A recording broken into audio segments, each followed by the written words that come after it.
Inspiring interviews with today's top landlords. This is the Rental Income Podcast. And now, Dan Lane. I'm excited to bring back on the podcast today Larry Myer. Larry has been with us multiple times in the past. He always shares lots of great information. Larry, I've got a question for you. You've been investing in real estate for a long time. You've made a lot of money on rental properties. Have you ever had a property that just didn't work out where you lost money?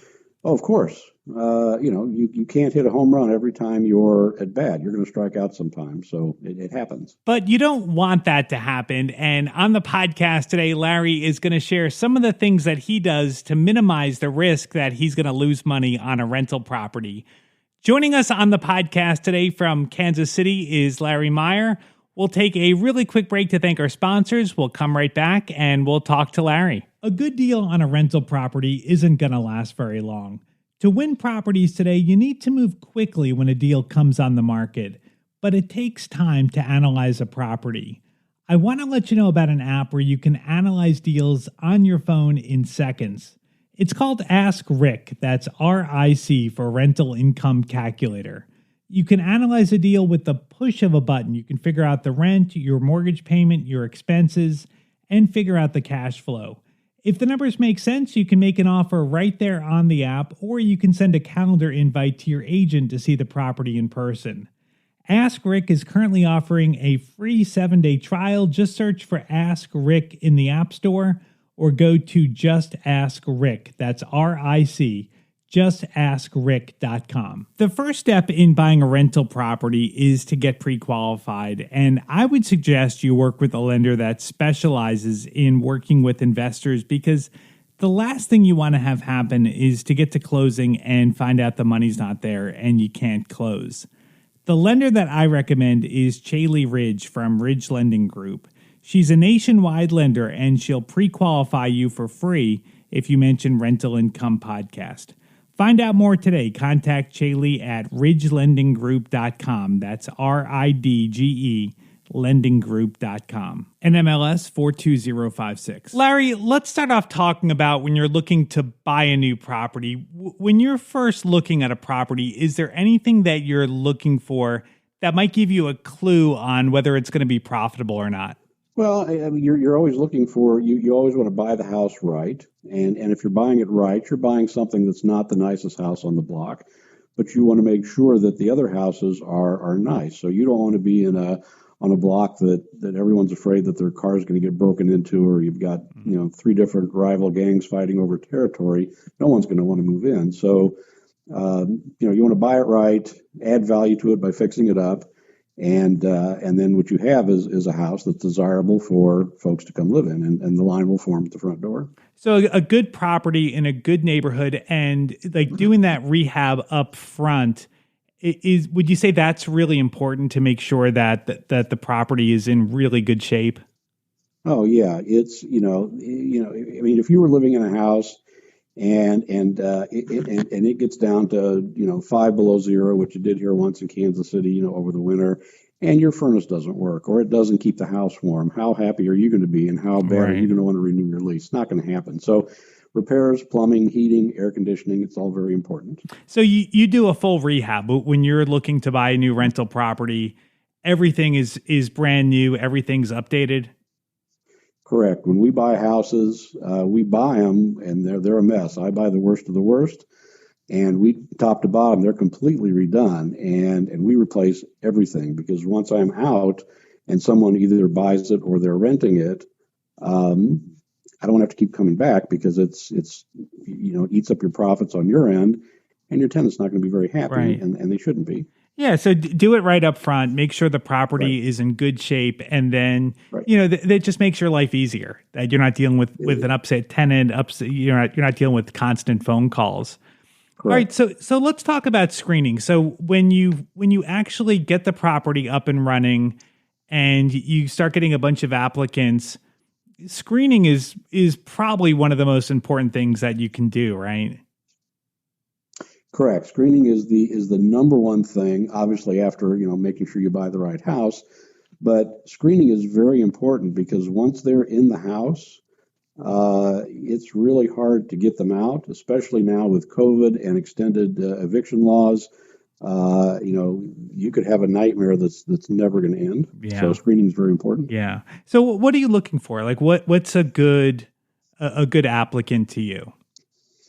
Well, my market is the central core of Kansas City, Missouri, and credit really doesn't play much into the folks that I deal with because credit's really nobody has good credit down there. So what I'm looking for is I want to know, how do you pay your rent? Do you pay your rent on time? Do you pay your rent before you make your car payment or before you pay the hospital? I want to know how you paid your rent. I want to know your rental history. I want to know if you have any criminal issues, evictions, which here in Missouri, that I think nationwide, that could be an issue. They want to make sure that you don't, evictions aren't part of your screening process, which I don't understand. But I always look at evictions. If you've ever been evicted, then I'm sorry, this is not the house for you. So I look at payment history is what I'm really going after.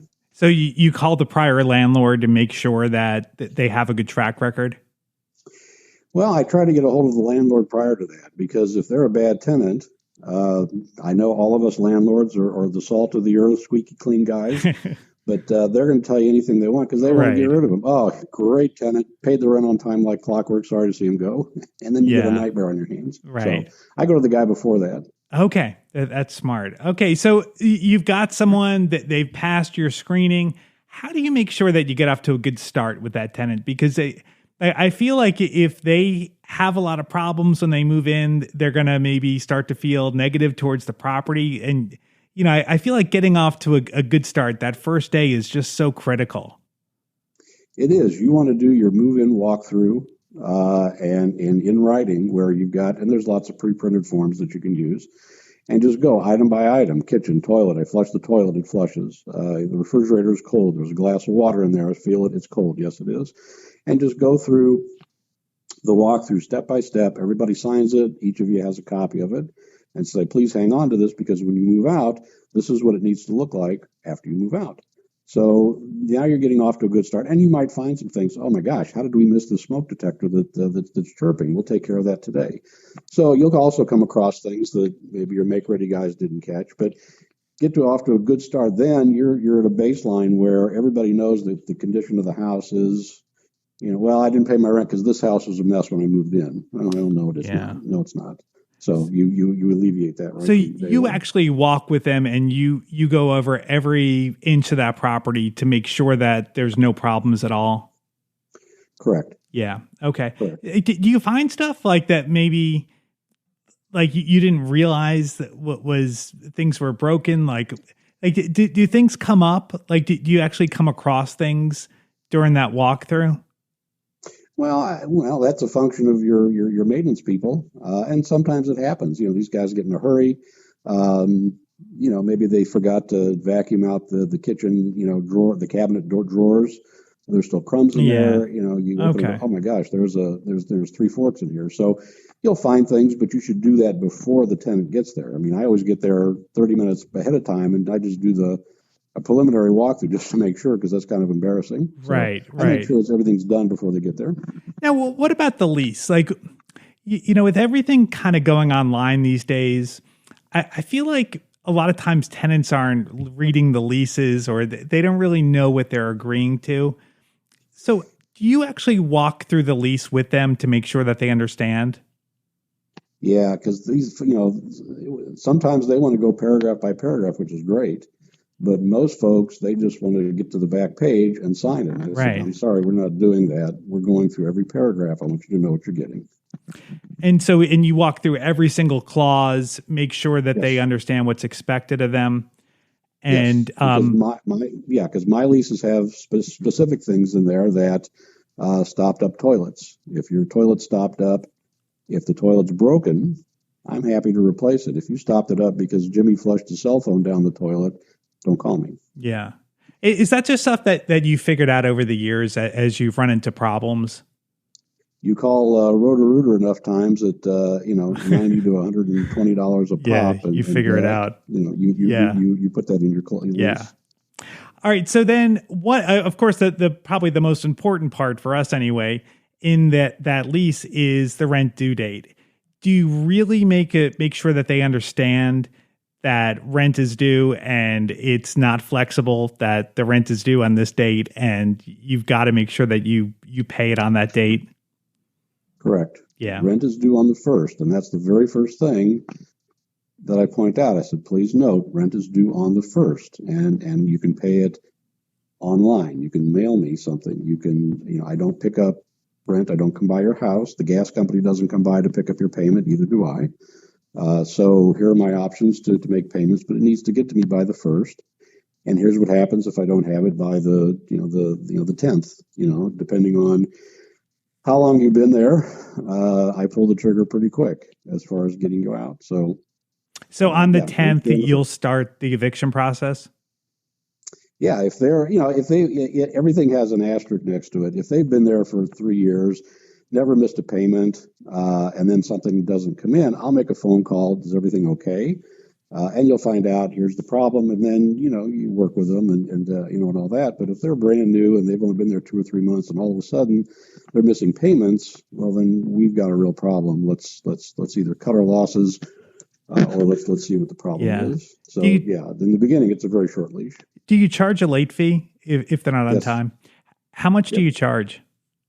Mine's a $35 late fee, but I've seen some as high as $50. Some try to get away with, 50, and then it's $1 a day after that, or whatever. I don't know that would stand up in court. I don't know. But mine it's just a flat late fee. And, but after so many days, you're in the attorney's office. And so if the rent comes in, late, and the late fee isn't there, how are you do you follow up and make sure that they actually pay the late fee? Well, in the lease, it specifically states that if there are any additional charges, damages, late fees, I had to come out and cut your grass because you didn't, and I got a city codes notice, those get paid first. Mm-hmm. And then what's left over gets applied to your rent. So I get paid first, and then you still haven't paid all your rent, ma'am. You're $80 short because you had a late charge, and I had to come out and cut your grass. Yep. Does that happen? Have you had to do that often? Go out and cut the grass? Oh, yeah. Wow. Oh, yeah. Yeah. You get, and you get city code notices, and I give them, I say, I got a notice, it needs to be cut. Yeah. I'll give you until the weekend. Monday, I'm going to send my own mowers out, and it's $120 for them to come out and cut the grass. Right. So. All right. So let's talk about maintenance. Things are going to break. You're going to have trouble from time to time. How do you deal with maintenance issues? Well, I mean, things break. Doors come off the hinges. Even people that take care of things, things break. They just wear out. Mm-hmm. Maybe in the rehab, you didn't replace the toilet. Maybe you should have. And over the years, calcium deposits have formed and it doesn't really flush right. They're having a problem. If that's a problem, and they're a good tenant, they pay the rent. When they call, if I can get someone out there that afternoon, I will do it. If not, they're there the next day. If it's an emergency, they're there. As soon as I put the phone down, somebody's on their way. Right. So fast pay makes fast friends. So you pay your rent. My obligation is to take care of you and the house. That's good. Yeah. If there's a problem, you might as well take care of it right away. Don't let it linger. No, because what happens is that then they get mad. They don't pay their rent. They'll call city codes. They'll call this. There's all sorts of agencies now that are looking over landlord shoulders. Hey, just go fix this. Go fix the problem. I mean, if it's a deficiency in the house, take care of it. Yeah. So something you were telling me that I think is interesting is that you don't have your tenants, if they're going to mail a check, you don't have them mail it to your house. You set up a P.O. box. That's interesting. Well, why do you do that? I'm a real church and state kind of guy. I really don't want my tenants knowing where I live. My tenants aren't my friends. I have friends. My tenants, that's my business. Mm-hmm. You're my customers. I take care of you. But I don't share what my children are doing this weekend. I don't. Right. In my 36 years, nobody knew I was ever married. They never knew where I was living. So, come across professional, even if you own 2 or 3 rentals, get a PO box. It's $50 for 6 months, Yeah. and the rent goes there. Nobody can take it. Let me ask you something else. This is something that I think can be controversial for some people, but whether you tell the tenant that you are the owner of the property or whether you act as if you're the manager, how do you play that? Like, do you tell them that you're the owner or do you act like you're the property manager? I never tell them that I am the owner. And when I was managing property, I made sure that the owner knew that please don't tell the tenant that you're the owner. And the reason for that is, sometimes you need a buffer. Sometimes the tenant will ask you to fix something, and you're looking at it, it's like, I really can't tell if that's deferred maintenance or if that's a tenant caused issue. And sometimes I just need to say, you know what, let me call the owner and see what I can do about it. I just need a buffer. I don't want to give them an answer right now. It sounds kind of sneaky, but sometimes there just has to be, I'm trying to be the good guy. The guy that owns this thing, he's a real jerk. You never know what he's going to say, but let me see if I can get this taken care of for you. So I always like to put a buffer in there and pretend like I'm on their side and I'm working for their best interest, which, if it's broken, then, we need to fix it. Right.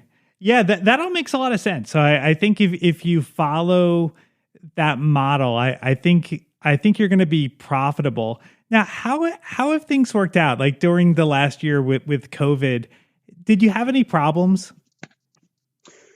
Yeah, I went for the month of March and most of April. I had not one nickel come in rent. Wow. Because again, my market is the central core of Kansas City, so most of my tenants are all restaurant workers. They're truck drivers.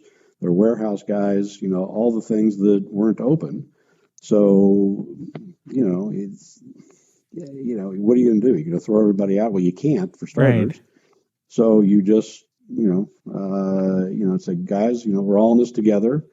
Do the best you can. You'll be getting an unemployment check here pretty soon. Something is better than nothing. And, by May, June, everybody was current and we all went along. So sometimes you got to do that. Were you freaking out when no money was coming in? Like, I can't imagine what that must have felt like. Well, it's a little scary because things still break. They still have to be fixed, which is a whole nother can of worms. I mean, how you handle that. I was fortunate that most of the properties I had, I didn't have any mortgages on because they've either been paid off or we just pay cash for all these things. Mm-hmm. But if I had mortgages on every one of these things, oh my gosh, yeah, that would be a disaster. I don't know what these guys would have done. Yeah, it really shows you how important it is to have an emergency fund to make sure you can get through those things. So, it really is that the key to have some properties paid off. And obviously, I mean, you've been doing this for a long time, and a lot of these mortgages have been paid off, or like you said, you bought them with cash. So is that really the key to being successful long-term as a landlord, to have some of the properties paid off?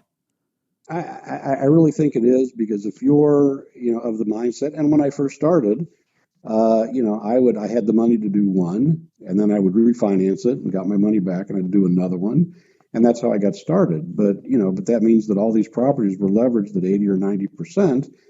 You're not making much money on your spread after, mortgage and expenses. If these guys miss a payment, well, now you're in real trouble. And if it sits empty for too long, you're even in bigger trouble. So, if at all possible, it's better to have, don't be, if you're at 30 or 40%, and you've got a nice little cushion, and just keep things going, then that's the way to go. If you're too leveraged, then you're going to get in trouble sooner or later. Yeah, it's difficult because you need leverage to get started, but then did you make a conscious effort to get rid of your leverage, or did it just kind of go away naturally as you were doing this longer? It kind of went away over time. I mean, the first, 5, 6, 7, 8, 10 years, it was, we were walking a fine line. And if COVID would have happened when I first started out, I'd have been selling shoes at the mall. Well, I wouldn't even doing that because of COVID. I wouldn't even doing that.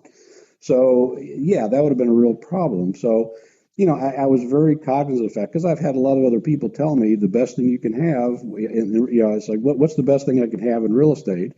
And these guys would tell me, this is debt-free real estate. That's your best real estate. Mm-hmm. So, as I learned at an early age that, having them loaded up with debt, because the money's gone. That got spent, but you still have the mortgage you got to deal with every month. Well, Larry, thank you so much for coming back on the podcast. I really appreciate it. If anybody wants to reach out to Larry, I've got his contact information on the website. You can find it at rentalincomepodcast.com/episode 319. And if anybody is interested in investing in Kansas City, definitely reach out to Larry. He's always got properties he's fixing up to sell or knows of different deals going on. So Larry is a great resource for Kansas City.